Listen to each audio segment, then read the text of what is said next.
Okay, so this is a tutorial on the intrinsic muscles of the hand. So the intrinsic muscles of the hand are those muscles that are responsible for precision grip. So the muscles that originate in the forearm and insert into the hand are responsible for power grip, and the muscles that originate in the hand and are responsible for precision grip are the intrinsic muscles. So this is a tutorial on those muscles. So I'll just get rid of this palmar aponeurosis and we'll take a look at the muscles underneath. So on the thumb side you've got the thenar muscles, on the side of the little finger you've got the hypothenar muscles. So we're looking at a palmar view, so this is the anterior view of the hand. So the thenar eminence is this eminence here on the thumb side. You can see this bulge on the hand where the thumb muscles, so this is the thenar eminence, and you've got the hypothenar eminence on the little finger side. So between the hypothenar and thenar muscles you've got this fibrous band of connective tissue which arches over the carpal bones, and this is called the flexor retinaculum, and this blends with the muscles of the thenar and hypothenar muscles. So beneath the flexor retinaculum you've got flexor tendons and the median nerve which pass through. So this is the carpal tunnel. So the carpal tunnel is the space between the carpal bones and the flexor retinaculum, and you've got these flexor tendons and the median nerve which pass through.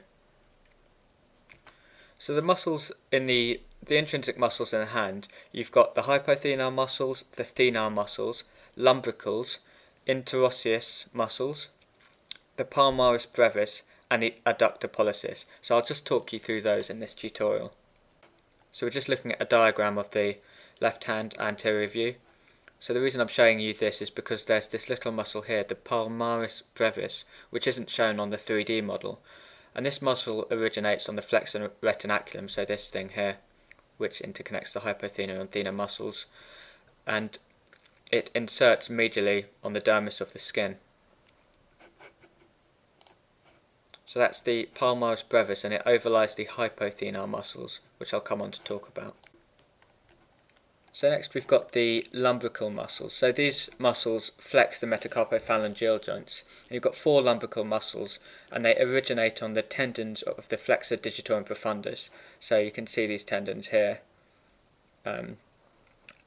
These muscles originate on the on the sides of these tendons, and they insert onto the extensor hoods of the 4 fingers, so the index, middle, ring and little fingers. And they flex the metacarpophalangeal joints while extending the interphalangeal joints. So I'll just flick over to a diagram. So this diagram just makes it a bit more clear. You can see the tendons of the flexor digitorum profundus, and you can see the lumbricals attaching to them and inserting onto the extensor hoods of the 4 fingers. So the extensor hoods are these things on the fingers which extend from the tendons of the extensor tendons, and they wrap around the phalanges in a triangular shape, and you've got the intrinsic muscles and various other muscles which insert onto these extensor hoods. So we're just looking at a diagram of an extensor hood here, so it just shows things more clearly. So we're looking at a dorsal surface of a metacarpal and the phalanges. So as the extensor tendon, the extensor digitorum, passes over the dorsal surface of these fingers, the tendon flattens out and wraps around these fingers. So this is what the extensor hood is. So it's this triangular shape, and it extends up to the distal phalanx, and it covers the middle phalanx, and it wraps around the sides of the metacarpophalangeal joint, and you get these intrinsic muscles which insert onto the extensor hood. So that's just something to be aware of. It's like a flat tendon, so an aponeurosis, triangular shape, which serves as a point of attachment for several muscles. So it's important to be aware of that. So just coming back to this diagram, looking at the muscles of the thenar eminence, so these muscles which are responsible for movements of the thumb. And you've got 3 muscles in this group. You've got the opponens pollicis, which is the most deep muscles, and you've got 2 muscles which lie above this, the abductor pollicis brevis and the flexor pollicis brevis. So again, the names of the muscles give away some idea of the function. So the word pollicis is Latin referring to thumb. It actually means of the thumb. So opponens pollicis is the muscle which opposes the thumb. Abductor pollicis brevis, so abducts the thumb, and the brevis means short in Latin. So there's two muscles which abduct the thumb, one of which originates in the forearm, so the abductor pollicis longus. This is the abductor pollicis brevis, and it's an intrinsic muscle which lies in the hand. And then you've got the flexor pollicis brevis, which flexes the thumb.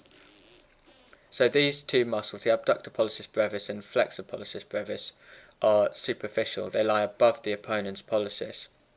So these muscles originate on the flexor retinaculum and also on the carpal bones, and they insert onto the thumb. So you can see that the flexor pollicis brevis is distal and the abductor pollicis brevis is more proximal, and you've got the opponens pollicis lying deep to these muscles. So these muscles, together with the lateral two lumbricals, so the first two lumbricals on the index and middle fingers, are innervated by the median nerve. So a way of remembering this is the mnemonic meatloaf. So meat refers to median to help you remember, and then loaf so stands for lateral lumbricals, so these two lumbricals here. And then you've got the opponens pollicis, the abductor pollicis brevis, and the flexor pollicis brevis. So loaf, lumbricals, lateral two lumbricals, L, opponens pollicis, O, abductor pollicis brevis, A, and F, flexor pollicis brevis. So meatloaf, median nerve innervates these muscles here. So now that you know the thenar muscles, it's quite easy to learn the hypothenar muscles. So you just replace the word pollicis with digiti minimi, which in Latin means the littlest finger, the smallest finger. So you've got the opponens digiti minimi, which lies deep, just like on the other side, and you've got the abductor and flexor. So you've got abductor digiti minimi and the flexor digiti minimi brevis. And again, the abductor lies proximally and the flexor lies distally. And these two muscles lie above the opponens digiti minimi, which lies deep. So the abductor digiti minimi originates on the pisiform bone. So this is that little bone that sits on the triquetral bone. And it also originates on the pisohamate ligament. So there's a little ligament which attaches from the pisiform bone to the hook of the hamate, which I showed you on the carpal bone tutorial. And it inserts onto the proximal phalanx of the little finger. So what this muscle does, as the name suggests, is that it abducts the little finger at the MCP joint. So the flexor digiti minimi brevis, this muscle originates on the hook of the hamate and also on the flexor retinaculum, and it inserts onto the proximal phalanx. So this muscle flexes at the MCP joint. So just like the other side, you've got the abductor and the flexor lying side by side above the opponens muscle. So we'll just take a look at the opponens muscle. So here we're just looking at the 3D model, left hand again. So you've got these hypothenar muscles here. You've got the abductor digiti minimi and the flexor digiti minimi brevis. So this actually originates on the pisiform bone, so it's a little bit out of place. So that's the abductor, and you've got the flexor digiti minimi brevis. So this muscle originates on the hook of the hamate. So this hamate bone here is called hamate because the Latin hamus refers to hook, means hook. So this little hook process here, and you've got the pisohamate ligament. So that's that ligament which connects the pisiform bone and the hook of the hamate. So the flexor digiti minimi brevis originates on the hook of the hamate and inserts onto the proximal phalanx of the little finger. So just underneath it you've got this muscle here. This is the opponens digiti minimi. So this also originates on the hook of the hamate and the flexor retinaculum, and then it inserts onto the medial aspect. So you can see it inserting medially on this fifth metacarpal. So what this muscle does is that it laterally rotates the fifth metacarpal, so the little finger. So those are the three muscles of the hypothenar group. So I mentioned before the mnemonic meatloaf, which helps you remember that the median nerve innervates the lateral two lumbricals and the muscles of the thenar eminence. So the rest of the muscles, intrinsic muscles of the hand, are actually innervated by the ulnar nerve. So the hypothenar muscles are innervated by the deep branch of the ulnar nerve. So we've talked about the palmaris brevis muscle, the muscles of the hypothenar and thenar eminence. We've talked about the lumbricals. So next we've got this little muscle here, the adductor pollicis.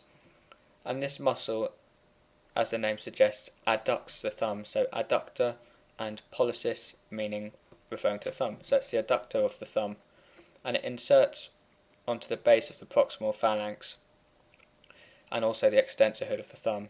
And it's got two heads. It's got a transverse head and an oblique head. So the oblique head has its fibres angled obliquely, and the transverse head has horizontal fibres, which gives rise to the names.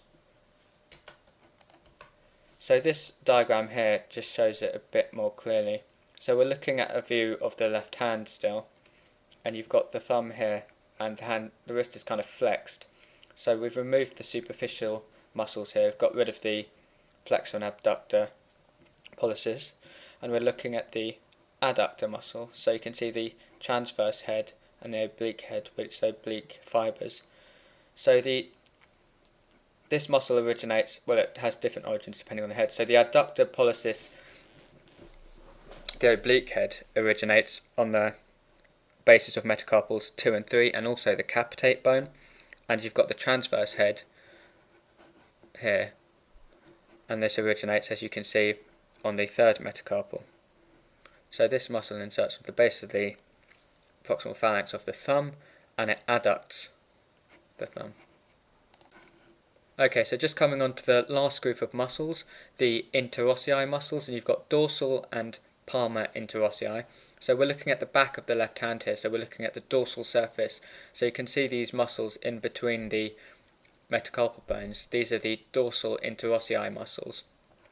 So they originate on the sides of these metacarpal bones, the adjacent sides, and they insert onto the extensor hood. Do you remember that diagram that I showed you earlier? So these muscles insert onto the extensor hood. So the dorsal interossei abduct at the index, middle and ring fingers at the metacarpal joints. So the palmar interossei you can see from the palmar surface, and they again originate on the side of the metacarpals and again insert into the extensor hoods. But these muscles adduct, so the palmar interossei adduct.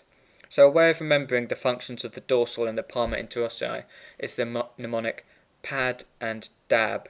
So palmar adduct, dorsal abduct, abduct. So pad and dab. So those are the intrinsic muscles of the hand. So you've got the thenar group, the hypothenar group, you've got the lumbricals, the dorsal and palmar interossei muscles, and then you've got these little muscles, the palmaris brevis and the adductor pollicis. So those are the muscles of the hand.